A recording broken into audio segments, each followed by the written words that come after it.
한 주 잘 보내셨습니까? 예. 저는 밤하늘의 별을 참 좋아합니다. 특별히 사계절 중에서 별이 제일 잘 보인 때가 가을하고 겨울이에요. 예, 밤하늘이 맑기 때문에 참 잘 보이는데 이 어두운 밤 하늘에 별이 이렇게 반짝반짝거리는 걸 보면은 무슨 생각이 드느냐? 별이 다 같은 별인 것 같은데 또 그렇지 않아요. 각각 색깔도 다르고 다 달라집니다. 이 고요한 밤하늘에 이 밤하늘의 별을 보고 있으면 무슨 생각이 드느냐? 아, 저 별을 만드신 하나님 참 위대하시다. 우주를 만드신 하나님, 하나님이 얼마나 큰가? 그 하나님의 위대하심이 느껴지는 거예요. 우리가 생각할 때 지구가 참 크잖아요. 그죠? 지구가 큰데 지구의 크기가 이 지름이 12,742km예요. 그런데 태양에 비하면 어떻게 되느냐? 태양에 비해서 몇 배 차이 나냐면 109배 정도가 차이 나는 거예요. 태양의 지름이 약 130만 킬로미터이기 때문에. 그러니까 저 태양의 지름을 채우려고 지구를 넣으면 몇 개를 넣어야 될까요? 100개를 넣고도 모자란다라는 거예요. 자, 그런데 이것만 생각해도 사실 조금 어질어질하잖아요. 크기 차이가 그 정도야. 그런데 조금만 더 키우면은 우리가 속한 은하가 있어요. 저는 시골에서 자랐지만은 은하수를 제대로 본 적이 없어요. 또 아이랑 같이 태백의 은하수 축제 이렇게 갔는데 가서 은하수를 볼 것을 기대하고 장비도 챙기고 그렇게 해서 갔지만은 밤이 되니까 거기 산에 막 안개가 끼기 시작해갖고 사실 그 은하수를 못 봤거든요. 그 은하수가 있다라는 게 뭐냐? 우리가 태양계가 그리고 지구가 은하 안에 있다라는 것을 나타내 주는 거거든요. 그 은하가 이쪽 끝에서 저쪽 끝까지 얼마가 되느냐? 빛의 속도로 10만 년 가야 되는 거예요. 10만 년. 그러니까 이 끝에서 저쪽으로 가려면 빛의 속도로 10만 년이라는 시간이 가야지 되는 어마어마한 크기인데 그런데 우주의 크기에 비하면은 너무나도 작아요. 이 과학적으로 기술적으로 우주를 이렇게 관측할 수 있는 그 크기가 얼마나 되느냐? 930만 930억 강년이에요. 930억 강년. 그러니까 숫자가 너무 크면은 감이 잘 안 와요. 숫자가 너무 크기 때문에 감이 잘 안 오는 게 이 우주입니다. 자, 그래서 비교 불가라는 말을 쓸 수밖에 없다라는 거예요. 제가 참 좋아하는 말씀 중에 하나가 이사야서 55장 8절에서 9절 말씀인데 우리 한번 같이 읽겠습니다. 시작. 이는 내 생각이 너희의 생각과 다르며 내 길은 너희의 길과 다름이니라. 여호와의 말씀이니라. 이는 하늘이 땅보다 높음 같이 내 길은 너희의 길보다 높으며 내 생각은 너희의 생각보다 높으니라. 아멘. 하나님의 생각이 사람의 생각과 뭐 어떡하는 거 높다라고 말하지만은 그 높다라는 것을 어떻게 설명을 했습니까? 하늘이 땅보다 높은 같이라고 설명을 했어요. 사실 하나님과 사람의 생각 차이를 뭐라고 표현하는 겁니까? 하늘만큼 땅만큼 차이가 난다. 그런데 우리가 우주의 크기를 봤잖아요.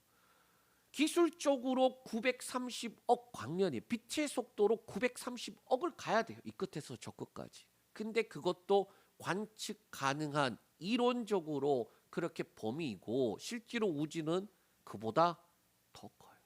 그런 우주를 만드신 하나님이 사람의 생각과 하늘만큼 땅만큼 다르다라고 한다라면 그 수치가 비교가 되나요? 안 되나요? 비교 불가해요. 성경에 오늘 우리가 같이 보는 말씀 중에 어떤 단어가 나오느냐? 고난과 영광이라는 단어가 나와요. 저도 인생을 그렇게 많이 산 건 아닌데 시간이 지나고 나이가 먹어가면 갈수록 뭘 느끼느냐? 인생이 왜 이렇게 사는 게 힘들지라는 걸 느껴요. 그러니까 살아가는 게 참 고난이다라는 생각이 많이 들어요. 그런데 오늘 말씀 이 고난이라는 단어와 영광이라는 단어를 어떻게 말하느냐? 비교 불가야라고 말씀하고 있다는 거예요. 우리 한번 같이 보겠습니다. 우리 18절 말씀 읽겠습니다. 자, 시작. 생각하건대 현재의 고난은 장차 우리에게 나타날 영광과 비교할 수 없도다. 현재의 고난과 장차 나타날 영광과 비교할 수 있다? 비교할 수 없다? 비교할 수 없다. 그러면 그 차이가 얼마나 나길래 비교할 수 없다라는 거예요? 하늘만큼 땅만큼. 하나님의 생각과 사람의 생각이 다른데 하늘만큼 땅만큼이라고. 그러니까 우리가 생각하는 하늘은 어디예요? 여기 보이는 하늘. 그런데 우주적으로 넘어가니까 수치가 비교 불가해요. 비교할 수가 없다니까요. 그만큼 현재의 고난이 네가 그렇게 크게 느껴져도 장차 주어질 영광과 비교 불가야 라고 말씀하고 있어요. 특별히 여기서 생각하건대 라고 말씀하는 이 말씀은 원어 자체로 보면 로기조마이라는 단어예요. 이 뜻은 뭐냐? 계산하다, 따져보다, 판단하다라는 원래 의미를 가지고 있어요. 자, 그런데 여기에서는 조금 다르게 쓰여졌어요. 왜 조금 다르냐? 이제까지 바울이 로마서 5장부터 시작해서 우리가 같이 강의 말씀을 하고 있잖아요. 우리가 알고 있다, 우리가 알거니와 우리가 알고 있는 내용들을 쭉 설명을 하다가 갑자기 여기에서 생각하건대 라고 넘어가기 때문이에요. 자, 표를 하나 볼 텐데요. 이 안다라는 단어들이 글씨 너무 작다, 그죠? 글씨가 너무 작다. 5장에도 우리가 아는 게 뭔지, 그리고 6장에도 우리가 아는 게 뭔지, 7장에도 우리가 아는 게 뭔지 그 내용들을 나타내고 있다라는 거예요. 보면 5장에 환난에서 인내에서 연단은 소망을 이루는 줄 우리가 안다라고 말씀하고 있어요. 그러니까 우리가 알고 있는 것이보다 환난에서 어디까지 간다? 소망을 이루는 데까지 가는 거, 그거 우리 알고 있지 않니? 또 6장에서는 어떻게 됩니까? 6장에서는 예수 그리스도와 연합으로 말미암아 예수 그리스도와 함께 옛사람 죽은 거 알고 있지? 예수 그리스도와 함께 살아나서 하나님의 그 그리스도 안에서 우리가 살아가는 거, 새 사람이 된 거 알고 있지? 거기에 대해서 말씀했어요. 그러고 난 다음에 7장에서는 율법과 육체의 연약함에 대해서 너희가 알고 있지 않니? 율법은 어떤 것입니까? 선한 것, 하나님께서 주신 거룩한 것, 하늘로부터 내려온 것. 그런데 뭐가 나쁜 놈이다? 죄가 나쁜 놈이다. 그 죄 때문에 이 육체가 어떻게 되는 거예요? 관성처럼 100km 달리다가 멈추면 어떻게 됩니까? 사람의 몸이 앞으로 쏠리잖아요. 육체가 그러하다라는 거예요. 존재는 바뀌었지만은 이 죄의 관성 때문에 이 육체가 죄를 짓고자 하는 곳으로 가는 그 연약함을 가지고 있다. 그런 내용들을 너희가 알고 있지 않니? 라고 말씀하는 거예요. 그러다가 갑자기 8장에 대해서 안다, 우리가 안다, 너희가 알고 있다, 그런 이야기 하다가 갑자기 생각하건대 라는 단어로 갔다라는 거예요. 이게 접속사는 아니지만은 앞에 있는 내용들을 뭐 하는 거냐? 정리하고 새로운 방향으로 나아가주는 단어다라는 거예요. 그래서 이렇게 의역을 할 수 있는 거예요. 아무리 계산을 해봐도 도저히 머리로는 견적이 안 나오는데 현재의 고난과 장차 나타날 영광을 비교할 수 있다? 비교 불가다라고 말씀하고 있어요. 계산을 해봐도, 그리고 견적을 내봐도 고난의 크기가 네가 당장은 너무 크게 느껴지지만은 주어질 영광에 비하면은 비교조차 할 수 없는 거야. 그거 너희가 알아야 돼라고 말씀하고 있는 내용이다라는 거예요. 그러면 고난이 작기 때문에, 그러니까 사람이 각자 주어져 있는 문제들, 어려움들이 있잖아요. 그 속에서 나만 힘든 것 같고 또 나만 고통스러운 것 같지만은, 그런데 그 고난의 크기가 야, 너 그것 가지고 그래? 나는 이런 것도 했어. 또 어떻게 합니까? 어떤 사람들은 나도 그거 겪었는데 그런 이야기들 하잖아요. 그 상대방의 고난이 축소시키는 게 아니라 지금 이 고난의 크기가 작다라고 말하는 게 아니라 주어질 영광이 비교할 수도 없기 크기 때문에 지금 이 말씀을 하는 거예요. 앞서 어떻게 됐습니까? 지구가 크지요. 12,756km인가? 네. 엄청나게 크지만 태양에 갖다 놓으니까 어떻게 했습니까? 태양이 130만 킬로미터. 지구를 일렬로 100개를 놓아도 남아. 그러니까 지구가 크지만 태양에 비하니까 지구가 작고, 또 태양이 아무리 크다 그래도 우리 은하가 얼마라 그랬습니까? 이 끝에서 저 끝까지 지름이 10만 광년, 킬로미터도 아니야. 10만 광년. 빛의 속도로 10만 년 가야 되는 그 거리. 그럼 우리 은하가 와, 우리 은하 엄청 크다. 그런데 우주가 어떻게 됐다 그랬죠? 우주가 관측 가능한 게 930억 광년. 만도 아니고 억 광년. 그럼 어떻게 됩니까? 우주가 어마하게 크다라고 했는데 그것도 기술적으로 관측한 게 그 정도. 근데 실제 우주는 그보다 크다. 그러면 그걸 만드신 하나님은 얼마나 큰가? 그러니까 비교할 수가 없다라고 말씀하는 거예요. 자, 그런데 이어지는 말씀을 보면 어떻게 되는 줄 아세요? 마치 고난이 큰 것처럼 말씀을 하고 있어요. 왜? 고난 때문에 세 가지의 탄식이 나온다라는 거예요. 첫 번째 탄식은 뭐냐? 피조물의 탄식입니다. 우리 말씀 19절에서 22절까지 말씀 읽겠습니다. 자, 시작. 피조물이 고대하는 바는 하나님의 아들들이 나타나는 것이니 피조물이 허무한데 굴복하는 것은 자기 뜻이 아니요 오직 굴복하게 하시는 이로 말미암음이라. 그 바라는 것은 피조물도 썩어짐의 종로로 탄 데서 해방되어 하나님의 자녀들의 영광의 자유에 이르는 것이니라. 피조물이 다 이제까지 함께 탄식하며 함께 고통을 겪고 있는 것을 우리가 아느니라. 아멘. 왜 피조물들이 탄식합니까? 우리가 생각할 때에 피조물들은 고난과 전혀 상관없는 것처럼 보이잖아요. 그런데 예를 들어서 한번 이렇게 생각할 수 있을 것 같습니다. 제가 가끔 길에 지나다 보면은 고양이들이 또는 개들이 따뜻한 햇볕에서 뭐 하고 있습니까?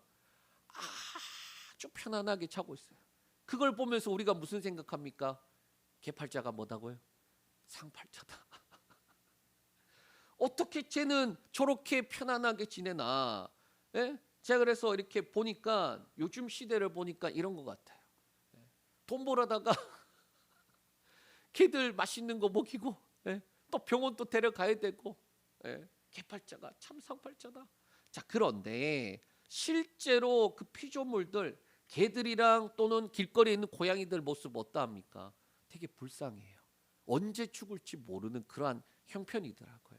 저도 최근에 새끼 고양이가 이렇게 길에 있는 걸 봤어요. 그리고 제가 이렇게 다가가니까 숨는데 뒤통수가 다 보이는데 자기는 숨었다고 생각하더라고요. 그게 너무 불쌍하더라고요. 쟤는 어미도 없고 자기가 새끼인데 지 혼자 살아가야 되는데 세상을 살아갈 힘도 없어. 저거 언젠가 길 가다가 치워 죽을지 모르는데. 그러니까 실제로 개나 고양이들도 고난도 그런 고난이 없을 만큼 그렇게 언제 죽을지 모르는 상황이에요. 그런데 그러한 고난 말고 아담과 하와의 죄로부터 시작된 것 중에 하나가 뭐냐? 우리 한번 같이 살펴보겠습니다. 우리 창세기 3장 17절에서 19절 말씀 우리 같이 읽습니다. 아담에게 이르시되 네가 네 아내의 말을 듣고 내가 네게 먹지 말라 한 나무의 열매를 먹었은즉 땅은 너로 말미암아 저주를 받고 너는 내 평생에 수고하여야 그 소산을 먹으리라. 땅이 내게 가시덤물과 엉겅퀴를 낼 것이라. 네가 먹을 것은 밭의 채소인즉 네가 흙으로 돌아갈 때까지 얼굴에 땀을 흘려야 먹을 것을 먹으리니 네가 그것에서 취함을 입었음이라. 너는 흙이니 흙으로 돌아갈 것이니라 하시니라. 아멘. 이 피조물이 왜 탄식하느냐? 17절에 땅은 너로 말미암아 뭐 받았다는 거예요? 저주를 받았다는 거예요. 또 18절에 가시덤불과 엉겅퀴를 낸다. 그러니까 피조물이 죄가 있는 게 아니라 사람의 죄 때문에 어떻게 됐다는 거예요? 저주 받았다라는 거예요. 누구와 함께? 사람과 함께 저주 아래 들어가게 되었다라는 거예요. 자, 그런데 놀라운 것이 뭐냐? 19절에 피조물이 고대하는 바는 하나님의 아들들이 나타나는 것이다라는 거예요. 피조물이 죄도 없고 이 사람의 죄 때문에 저주 가운데 들어갔는데 그 피조물들이 뭘 고대한다? 하나님의 아들들이 나타나는 것들을 고대한다라는 거예요. 여기서 고대하다라는 단어가 목이 빠질 듯이 미칠 듯이 기다리는데 이 바울은 여기다가 무슨 단어를 같이 묶어놨느냐?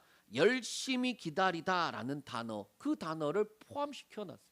이게 목이 빠지는데 그냥 기다리는 정도가 아니라 끝까지 이루어지기를 간절히 소망한다라는 거예요. 이 피조물들의 탄식이다. 하나님의 자녀들이 나타나는 거, 그것 때문에 그들이 계속해서 기다리고 있다. 자, 21절 말씀 보면 이렇게 말씀하고 있어요. 피조물도 썩어짐의 종로로 탄 데서 해방되어 하나님의 자녀들의 영광의 자유에 이르는 거, 그것 때문에. 자, 말씀 자세히 보면 피조물은 왜 고대합니까? 왜 그렇게 기다립니까? 하나님의 자녀들이 나타나길 왜 기다립니까? 아담 때문에 그들도 함께 저주 가운데 들어갔잖아요. 그 가운데서 해방될 수 있는 것은 그리스도인들이 뭐 하는 거예요? 하나님의 자녀들이 나타나고 그리고 마침내 주님 예수 다시 오시는 그날에 영광을 얻을 때에 그들도 함께 자유에 이를 것이기 때문이다라는 거예요.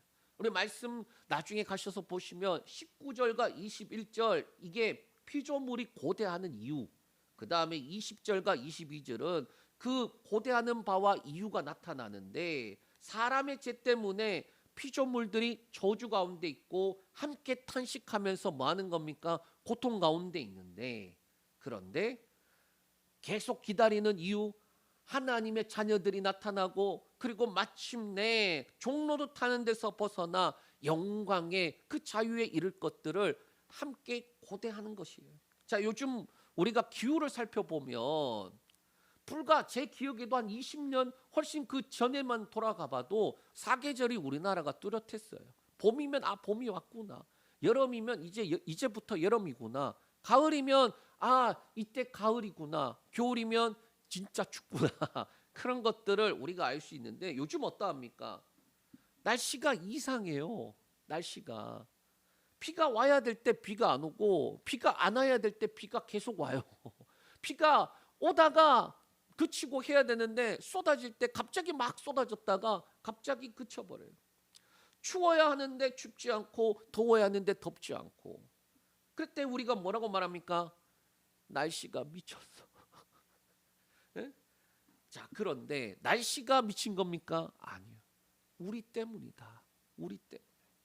두 번째 탄식은 뭐냐? 성도의 탄식이다라고 말하고 있어요. 우리 23절에서 25절 말씀 읽겠습니다. 자, 시작. 그뿐 아니라 또한 우리 곧 성령의 처음 익은 열매를 받은 우리까지도 속으로 탄식하여 양자될 것 곧 우리 몸의 속량을 기다리느니라. 우리가 소망으로 구원을 얻었음에 보이는 소망이 소망이 아니니 보는 것을 누가 바라리요. 만일 우리가 보지 못하는 것을 바라면 참음으로 기다릴지니라. 아멘. 두 번째 탄식은 성도의 탄식이다라고 말씀하고 있어요.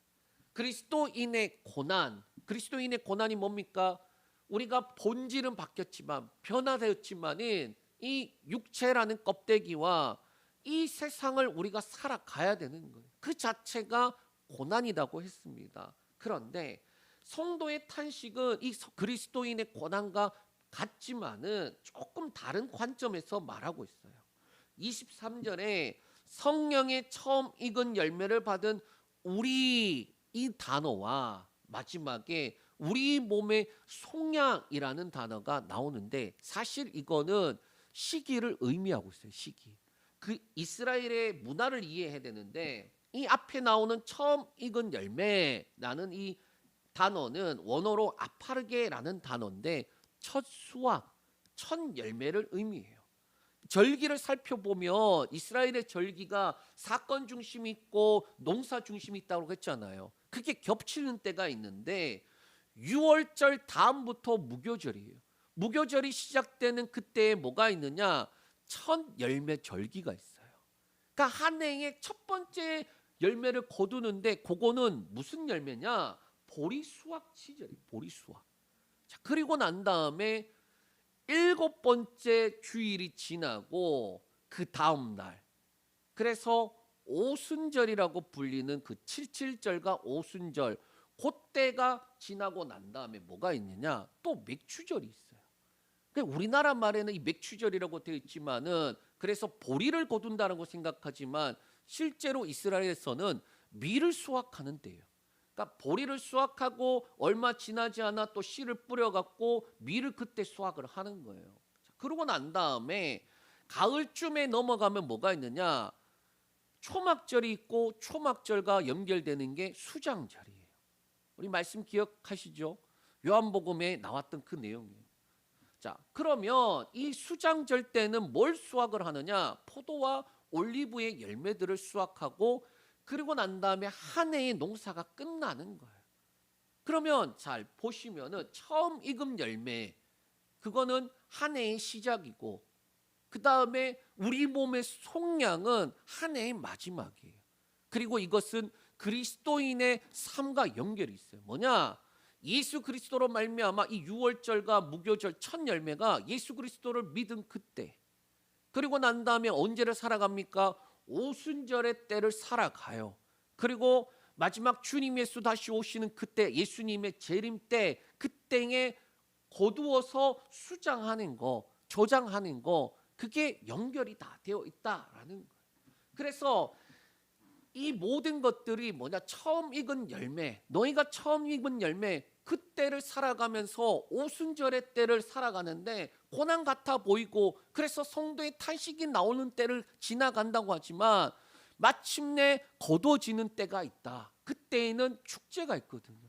큰 기쁨의 축제를 누리게 된다라는 말씀입니다. 그래서 이어서 24절 25절에 그리스도인의 소망을 가지고 기다리는 그 자세에 대해서 말하고 있어요.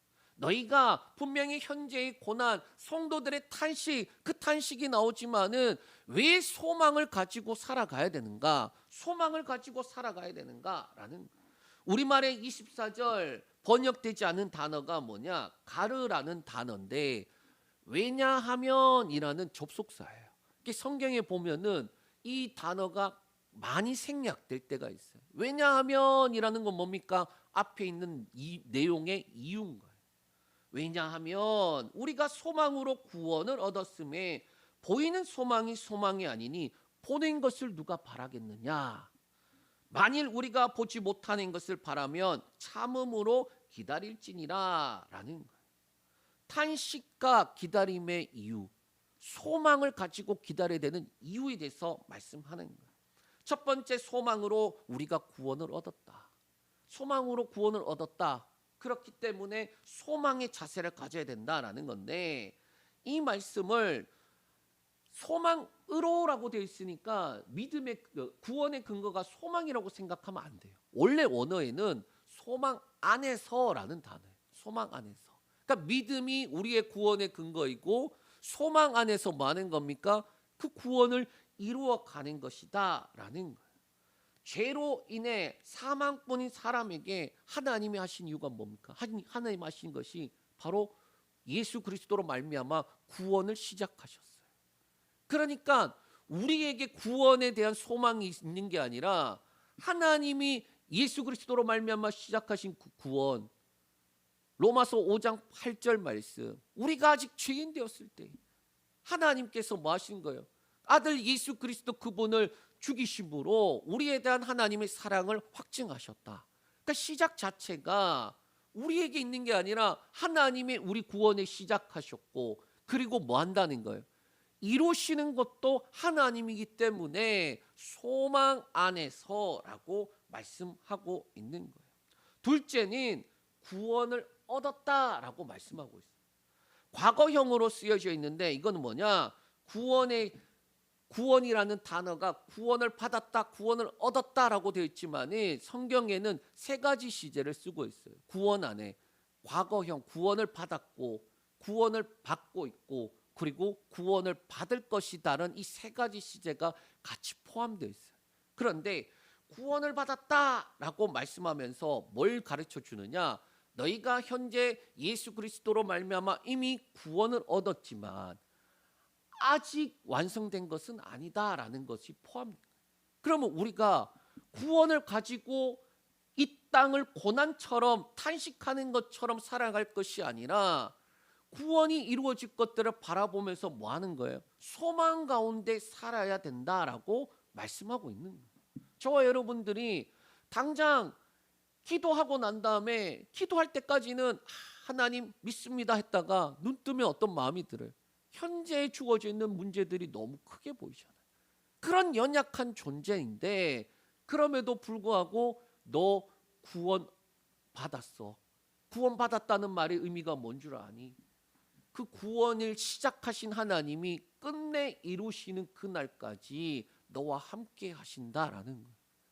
아까 비교 불가라 그랬잖아요. 문제 커요. 저도 마찬가지로. 여러분들도 마찬가지로 우리가 살아가면서 우리에게 주어진 문제가 얼마나 큽니까? 그런데 하나님 앞에 놓으면 비교 불가라는 거예요. 우리만 안 믿는데 성경에는 그렇게 말씀하고 있어요. 세 번째, 소망의 속성 때문이다라고 말합니다. 보이는 소망이 아니다라는 거예요. 자, 요거는 헬라적 세계관을 좀 이해하긴 해야 돼요. 그 당시에 가지고 있었던 철학, 그 당시에 가지고 있던 세계관이 뭐냐? 보이는 것과 보이지 않는 것을 말하고 있어요. 보이는 건 뭡니까? 우리가 가지고 있는 이 몸, 이 세계. 그런데 본질은 보이지 않는 것이다 라고 말하는 이 플라톤의 이데아론이 있었어요. 그런데 바울은 그 시대를 살아가는 사람들에게 이해를 시켜주기 위해서 그 의미를 가지고는 왔지만은 궁극적으로 내용이 달라요. 뭐라고 말하느냐? 보이는 것과 보이지 않는 것으로 나누어져서 보이지 않는 것 본질이라고 말하지. 그러니까 보이지 않는 것만 중요해. 거기서 나오는 게 영지주의예요. 육은 무익하고 영만 맞다. 그런데 바울은 뭘 말하느냐? 보이는 것과 보이지 않는 것, 그 다음에 그 사이에 나타나지 않는 것이 있다라는 거예요. 나타나지 않는 것. 그게 뭔 줄 아냐? 너희가 이 세상을 살아가면서 장차 도래할 그 영광을 바라보면서 살아가는 삶이다라고 말씀하고 있어요. 그래서 그 핵심을 몸의 속량을 기다리는 것, 아직 나타나지 않았지만 마침내 이루어질 것들을 바라보면서 살아가는 것, 그렇기 때문에 끝까지 기다리라라고 말씀하고 있어요. 자, 그런데 말씀 참 좋아요. 그러나 우리가 살아가는 이 땅을 살아가는 게 얼마나 힘듭니까? 그렇기 때문에 영광보다는 눈앞의 고난이 더 크게 보이잖아요. 그렇지 않습니까? 영광이 있는 거 알겠다고요. 고난이 너무 커요, 하나님. 이 고난을 벗어나고 싶은데, 그런데 하나님이 계속 우리를 어디로 끌고 갑니까? 고난으로 끌고 가요. 그러고 난 다음에 거기서 환난은 인내를, 인내는 연단을, 연단은 마침내 뭘 이루게 한다? 소망을 이루게 하시더라라는 거예요. 자, 세 번째 탄식이 있습니다. 뭐냐? 성령의 탄식이에요. 우리 말씀 26절에서 27절 말씀 읽겠습니다. 자, 시작. 이와 같이 성령도 우리의 연약함을 도우시나니 우리는 마땅히 기도할 바를 알지 못하나 오직 성령이 말할 수 없는 탄식으로 우리를 위하여 친히 간구하시느니라. 마음을 살피시는 이가 성령의 생각을 아시나니 이는 성령이 하나님의 뜻대로 성도를 위하여 간구하심이라. 아멘. 성령님께서 탄식하심으로 뭘 하고 계십니까? 우리의 연약함을 도우시고 계시다라고 말씀하고 있어요. 자, 고난이 영광보다 더 크게 보이는 이유가 세 가지 탄식 때문이라고 했습니다. 첫 번째 피조물 탄식, 두 번째 성도의 탄식. 그런데 세 번째 성령님의 탄식은 앞에 두 가지 탄식과 조금 달라요. 우리가 마땅히 기도할 바를 알지 못하는데 말할 수 없는 탄식으로 우리를 위해서 친히 간구하신다라는 26절의 시작이 이와 같이라는 접속사로 시작을 하는데 앞에 나온 그리스도인의 탄식과 그 인내를 성령께서 어떻게 하시느냐? 도우신다라는 여기서 돕다라는 단어 함께 와서 돕다, 협조하다, 떠맡다라는 게 있어요. 우리의 짐을 떠맡으시는. 마땅히 기도할 바를 알지 못한다. 이 말은 기도할 줄 모른다라는 말도 아니고 또 뭘 구해야 될지 모른다라는 것보다 연약함 때문에 현재 가장 필요한 것, 가장 합당하고 중요한 것을 구하지 않고 뭘 구하느냐? 다른 것을 구한다라는 의미예요. 여러분, 이 연약함이라는 단어는 사실 우리가 5장부터 시작해서 쭉 강해를 해오고 있었거든요. 그리고 7장에서 결정이었잖아요. 연약함이. 육체의 연약함. 이 연약함이 죄의 관성 때문에 하나님께로 돌아갔더니 이 육체가 어디로 갑니까? 100km 달리던 그 힘 그대로 밀려나가는 것들처럼 이 육체 껍데기는 자꾸 재주려고 가는 그 연약함.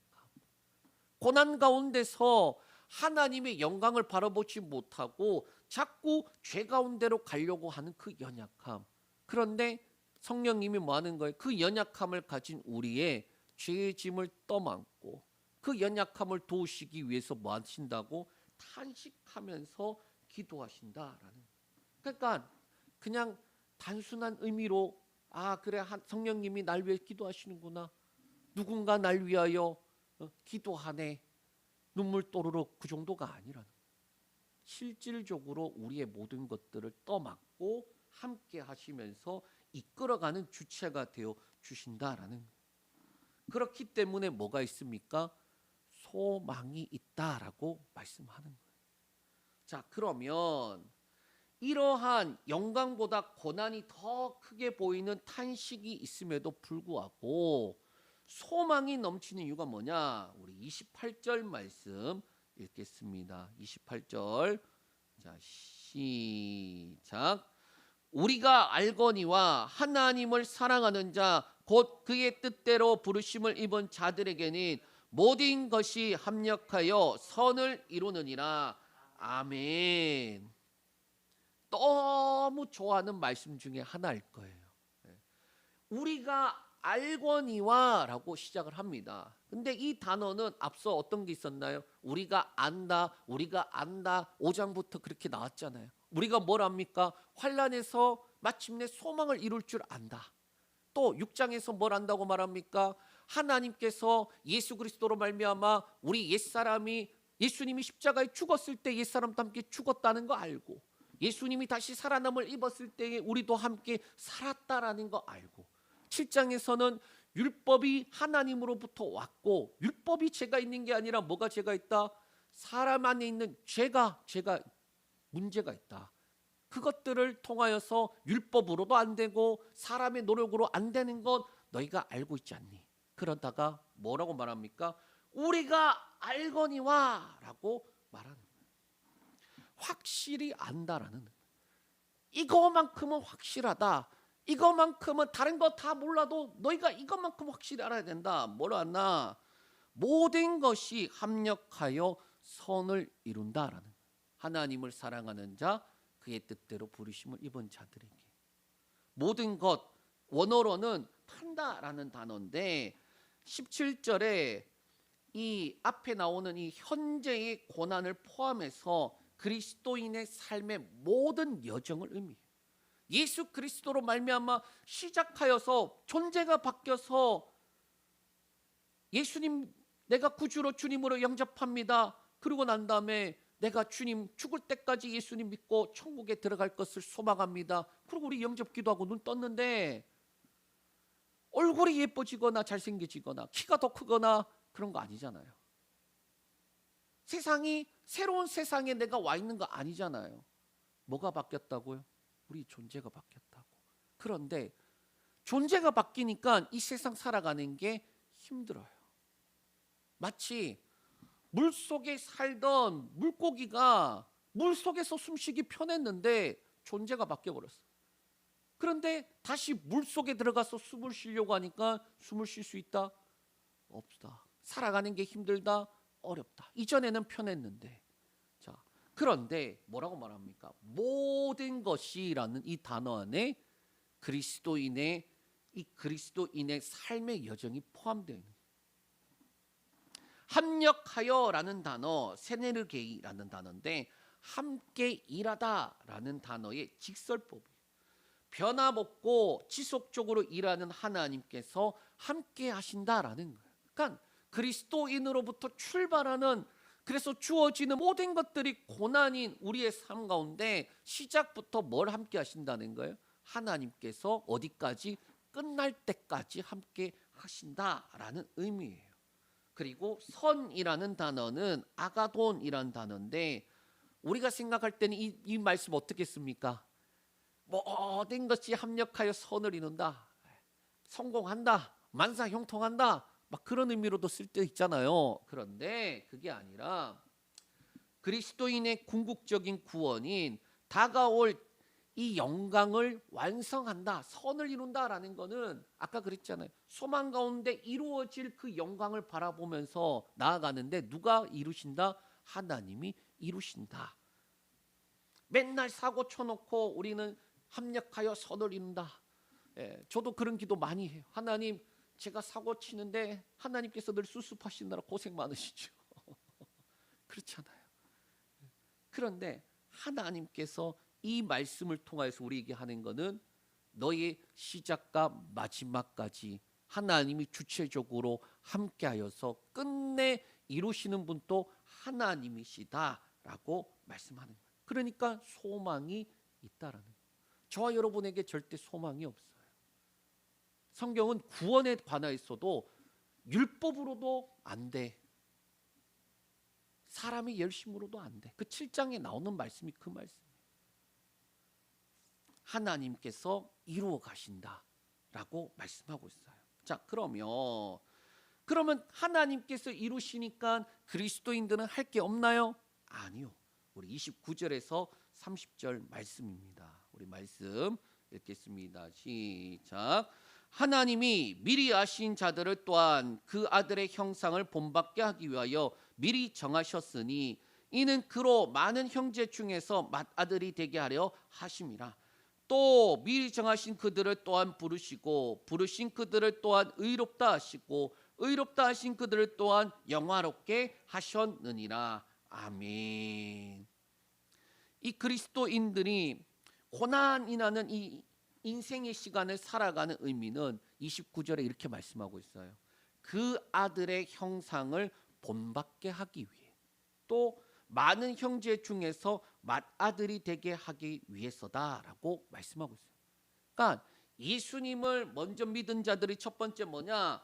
예수님의 형상을 본받는 삶, 예수님을 닮은 삶, 예수 그리스도께 속하였다면 그분의 열매를 맺는 삶, 그 삶을 살기 위해서 둘째는 믿지 않는 자들에게 먼저 믿어서 맏아들이 된 거예요.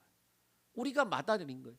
저기 믿지 않는 자들을 보면서 너는 예수 안 믿으니까 지옥 가고 난 예수 믿으니까 천국 간다 그러면 안 되고, 내가 먼저 믿었는 그 책임이 뭐다? 맏아들이고 뒤에 동생들 태어나잖아요.